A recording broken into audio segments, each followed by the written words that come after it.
Dr. Angela Foster, MD, 8 years in critical care medicine at Riverside Medical Center. Board certified in internal medicine and pulmonary critical care. What I'm about to document challenges everything I learned in medical school, residency, and my nearly decade treating the sickest patients in our ICU. The case began routinely enough on a Tuesday morning in March. Patient transferred from emergency department following massive cerebral hemorrhage. 67-year-old male, found unconscious in his apartment by his daughter after missing their weekly lunch. Extensive medical history including diabetes, hypertension, and previous strokes. Initial presentation showed catastrophic brain injury. Glasgow Coma Scale of 3, the lowest possible score.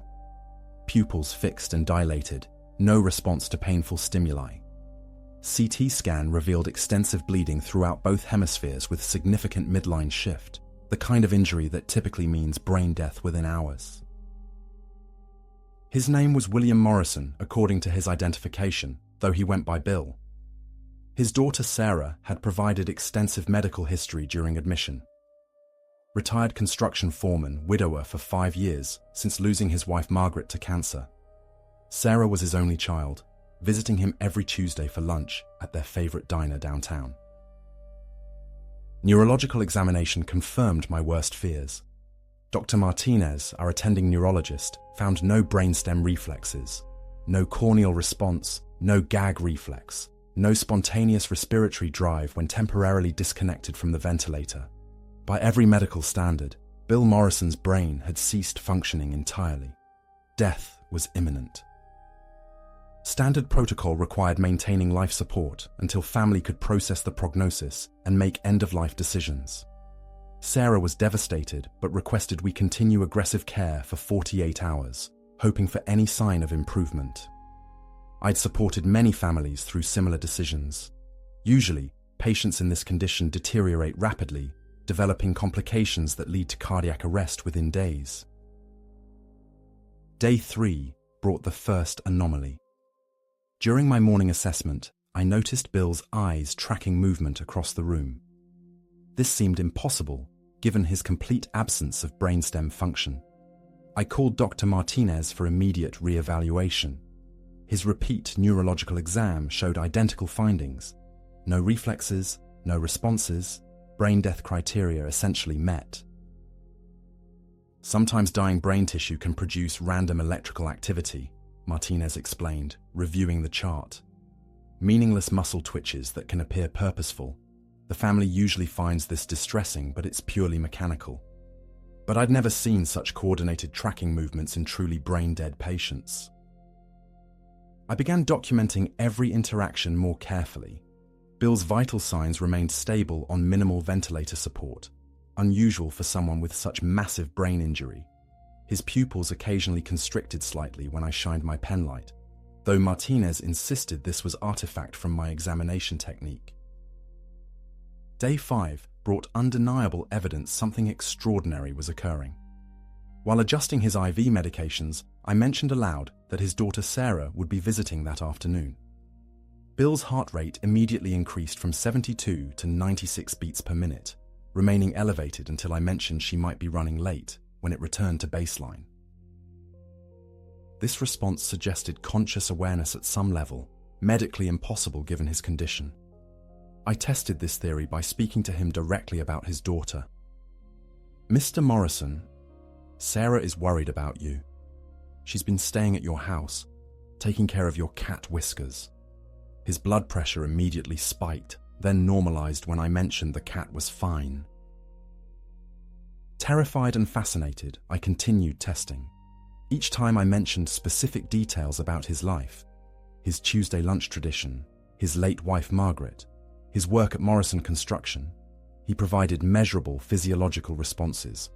No brain-dead patient should demonstrate such awareness of personal information or emotional reactions to family details.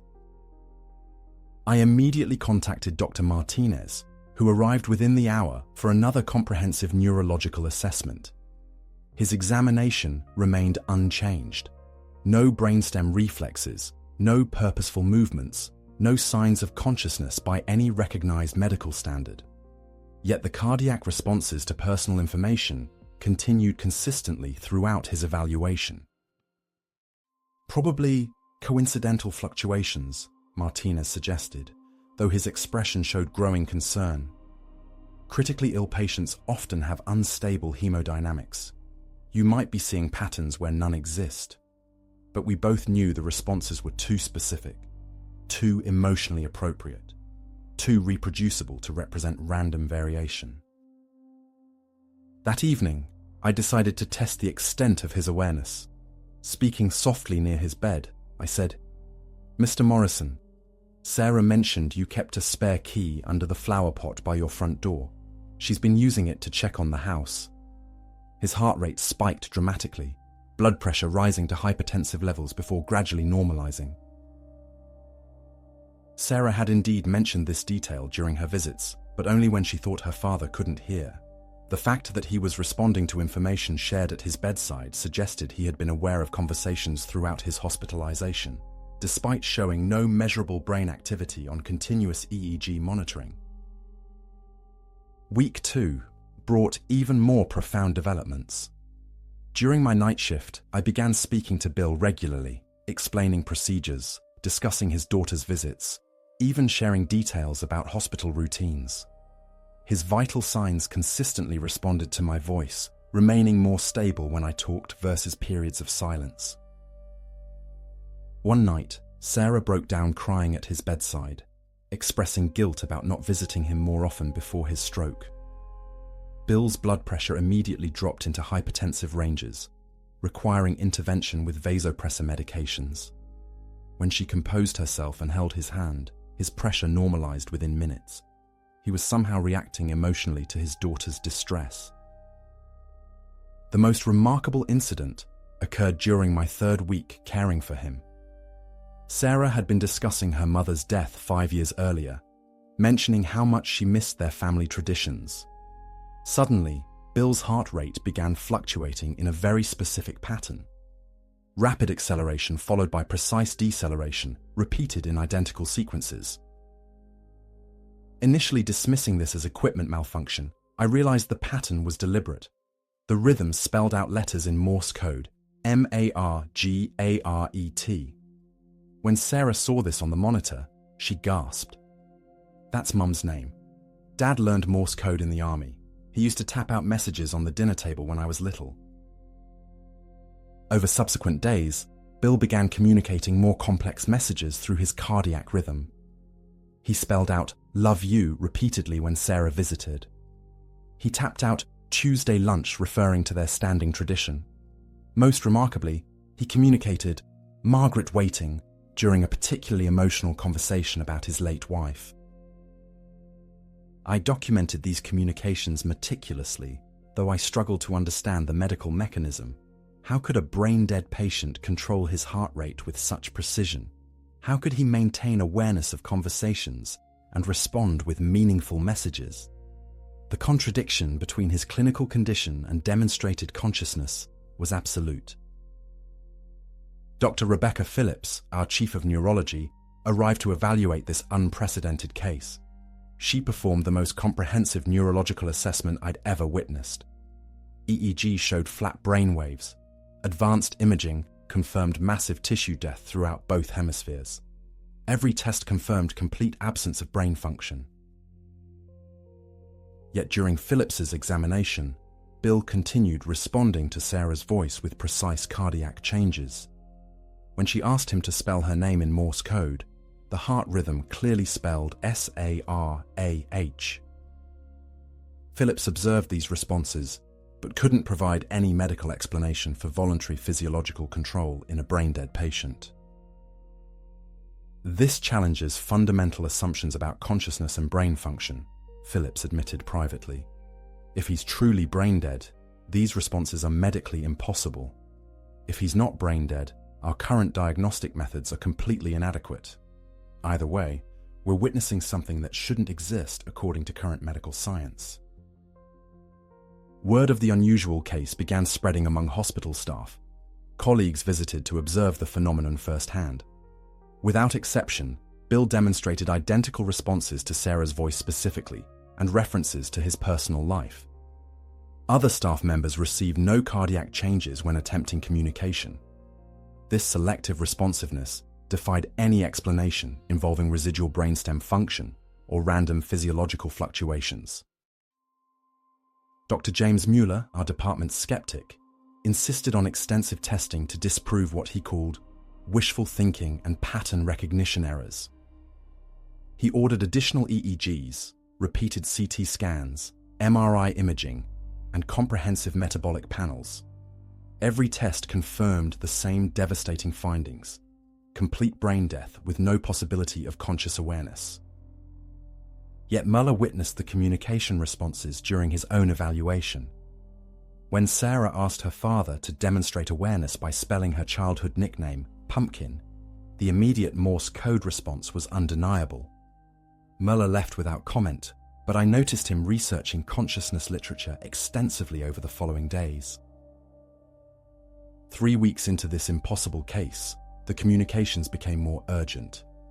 Through painstaking Morse code sessions, Bill began expressing concern about his daughter's well-being. He tapped out messages about her eating habits, her sleep patterns, even her job stress that he somehow knew about despite being unconscious. Most remarkably, he began providing specific advice about practical matters. He spelled out the location of important financial documents, reminded Sarah about upcoming bill payments, even communicated the combination to his home safe. Information that would be crucial for settling his affairs, coming from someone who was medically brain dead. Sarah found every detail accurate when she investigated. His will was exactly where he indicated. His insurance policies were in the specified filing cabinet, and the safe combination opened immediately. "How could he know I was worried about these things?" she asked me tearfully. "I never mentioned any of it aloud, only thought about it." The ethical implications became overwhelming. If Bill Morrison's consciousness somehow persisted after brain death and was demonstrating awareness of his daughter's unspoken concerns, what were our obligations as medical professionals? How could we explain this to hospital administration? What legal frameworks could address consciousness existing independently of measurable brain function? I consulted our hospital chaplain, Dr. Elizabeth Warren, seeking guidance on these unprecedented questions. She listened without judgment as I described the communication sessions and verified information. "Medicine deals with the physical body," she observed, "but consciousness may extend beyond our current understanding of neurological function." Warren suggested that throughout history, human consciousness has been poorly understood despite significant advances in neuroscience. "Perhaps," she said, "this case represents an opportunity to expand medical knowledge rather than something to be feared or dismissed. The patient seems to be providing important comfort to his daughter during this difficult time." During week 4, Bill's communications began focusing on his late wife, Margaret. Through Morse code, he described specific memories they'd shared, mentioned places they'd traveled, and expressed his longing to be reunited with her. Sarah confirmed every detail, often breaking down as he communicated stories she hadn't heard in years. "He's telling me things only he and Mom knew," Sarah explained. "Private jokes, special moments, even arguments they had that were never discussed with me. It's like he's reliving their entire relationship, getting ready to see her again." The communications carried an emotional depth that seemed impossible from someone whose brain showed no measurable activity. Laboratory results continued confirming death despite obvious consciousness. Cellular metabolism had ceased. Tissue was beginning early decomposition changes. Blood chemistry showed complete system shutdown. Yet Bill continued thinking, communicating, even expressing complex emotions about his family relationships. The medical contradiction seemed absolute and inexplicable. By the beginning of his 5th week, Bill's physical condition began showing subtle changes. While his vital signs remained stable, requiring minimal support, his cardiac communications became slightly slower, though still coherent. Sarah spent entire days at his bedside, carrying on conversations through Morse code responses. During one particularly emotional session, Bill spelled out a detailed message about his pride in Sarah's accomplishments, his gratitude for her weekly visits over the years, and his assurance that her mother was proud of the woman she'd become. "Margaret says you're perfect daughter," he tapped out, causing Sarah to break down completely. The communications revealed intimate knowledge of Sarah's current life that extended beyond what she'd shared aloud. He knew about her recent promotion at work, her concerns about dating after her divorce, even her secret worry about inheriting his medical conditions. "Dad always watching over you," he communicated repeatedly. Dr. Martinez returned for follow-up evaluation during Bill's 5th week. His assessment remained identical, complete brain death by every measurable standard. Yet the Morse code communications continued with perfect clarity and emotional appropriateness. "I've never seen anything like this in 30 years of neurology," Martinez admitted privately. On a Friday evening during Bill's 34th day, I arrived for night shift to find Sarah in tears beside his bed. "He's been trying to tell me something all day," she explained, "but the messages are getting weaker. I think he's getting ready to leave." The Morse code patterns had indeed become more intermittent, though still coherent when present. That night, Bill's communications focused entirely on saying goodbye. He spelled out detailed messages of love, gratitude for their relationship, and assurance that death wasn't the end, but a transition to be with Margaret again. "Not scared anymore," he tapped out. "Margaret waiting for me." Around midnight, his final clear message was the longest and most complex. "Sarah, my beautiful daughter, thank you for loving me so much. Your mother and I will always watch over you. Be happy, live fully, love deeply. We are together again." The effort seemed to exhaust whatever energy sustained his impossible consciousness. At 3:47 a.m. on his 35th day, Bill Morrison's heart stopped. No alarms, no emergency response, just the peaceful transition from life to death that families hope for. Sarah held his hand as his vital signs flatlined naturally. "Goodbye, Dad," she whispered. "Give Mom my love." The room felt profoundly peaceful, as if something sacred had just occurred. Final autopsy findings confirmed massive trauma incompatible with consciousness. Brain tissue damage was extensive. Cellular death was complete throughout both hemispheres. No medical explanation existed for the preceding 5 weeks of awareness and communication. I documented every observation meticulously, knowing the scientific community would scrutinize this case intensely. Sarah thanked me repeatedly for treating her father with dignity during his impossible final weeks, for believing in the reality of their Morse code conversations, and for helping her understand that love persists beyond clinical death. "Dad proved that consciousness isn't just brain activity," she said. "Their love story continues somewhere we can't see." The case generated significant discussion among our medical staff. Some colleagues dismissed the cardiac communications as coincidental patterns, misinterpreted by a grieving daughter and emotionally involved physician. Others acknowledged witnessing undeniable responses, but couldn't reconcile them with established medical knowledge about brain death. Dr. Phillips recommended I present the case at our quarterly neurology conference. When I described Bill's 5 weeks of Morse code communication, despite complete brain death, the audience of experienced physicians sat in stunned silence. Several colleagues suggested psychological explanations for my observations, implying I had somehow projected meaning onto random cardiac fluctuations. I submitted a case report to the Journal of Consciousness Studies detailing Bill's medically impossible communications and their emotional impact on his daughter. The peer review process was unusually contentious, with reviewers questioning whether such phenomena deserved scientific attention despite extensive documentation and witness testimony. The journal ultimately published the case study 6 months later, noting that while the observations were medically unprecedented and scientifically unexplainable, the documentation was thorough, and the potential implications for understanding consciousness warranted academic discussion. The paper sparked debates about the relationship between brain function and awareness. Sarah visited me several times in the months following her father's death, sharing how their final conversations had transformed her grief into gratitude. "I was dreading losing him," she explained, "but those 5 weeks showed me that love transcends death. Dad and Mom aren't really gone, they just exist differently now." She also reported several experiences that suggested her father's continued presence. Electronics in his house would malfunction in specific patterns reminiscent of Morse code. Her car radio would tune itself to their favorite oldies station. Small coincidences occurred that felt like messages of comfort and guidance during difficult moments.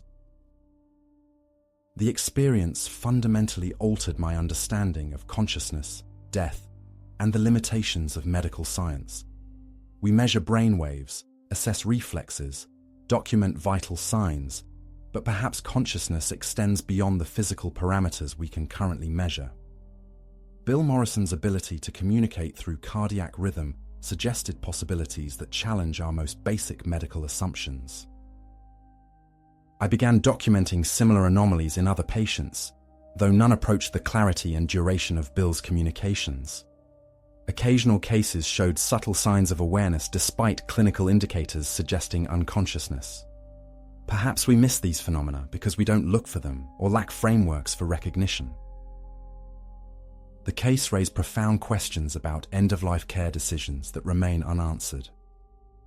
If consciousness can persist after brain death, how should this influence family discussions about withdrawing life support? How many patients we consider permanently unconscious might actually be aware but unable to communicate through conventional means? Dr. Martinez retired early the following year, citing the need to reconsider fundamental assumptions about neurology and consciousness.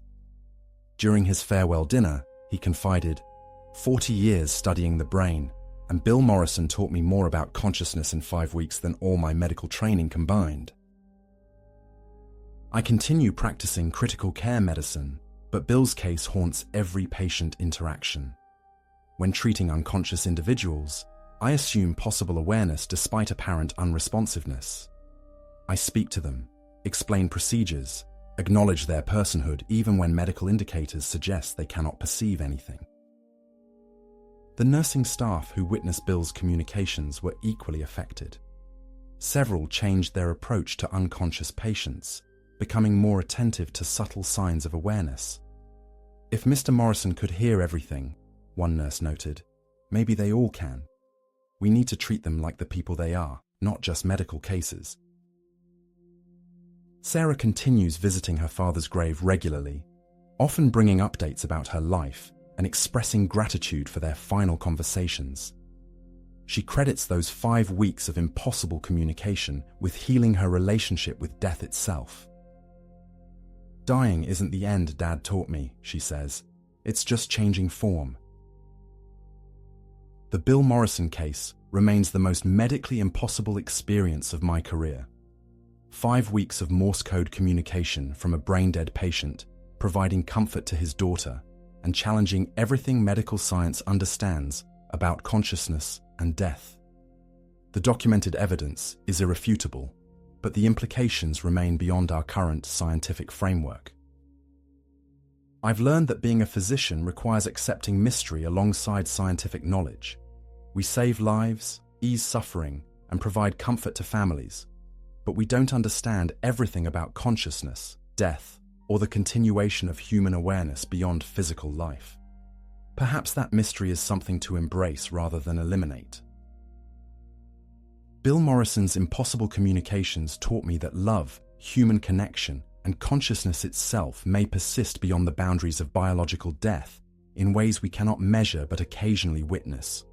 His final gift to Sarah, and to all of us who cared for him, was proof that the most important aspects of human existence transcend our current medical understanding. The case continues generating interest from consciousness researchers worldwide. While science cannot yet explain how Bill maintained awareness and communicated for 5 weeks after brain death, the phenomenon challenges us to expand our understanding of human consciousness beyond the limitations of current neurological models. 8 years in critical care medicine taught me to trust evidence-based protocols and measurable outcomes. One impossible patient taught me that human consciousness, love, and the bonds connecting families may operate according to principles beyond our current scientific framework. Some truths exist in the mysterious space between life and death, requiring faith rather than instruments to perceive. I still work in the ICU at Riverside Medical Center, still encounter critically ill patients, still support families through difficult decisions. But Bill Morrison's case changed my fundamental understanding of consciousness, death, and the resilience of human love. His Morse code messages from beyond measurable life remind me daily that medicine, despite its sophistication, has much to learn about the true nature of human existence. The mystery of Bill Morrison's 5 weeks of impossible consciousness remains unsolved. Medical science cannot explain how awareness persisted after complete brain death, how love transcended biological limitations, or how a father's devotion found a way to comfort his grieving daughter one final time. Perhaps some mysteries are meant to humble our scientific certainty while revealing deeper truths about the nature of human consciousness and the persistence of love beyond death itself.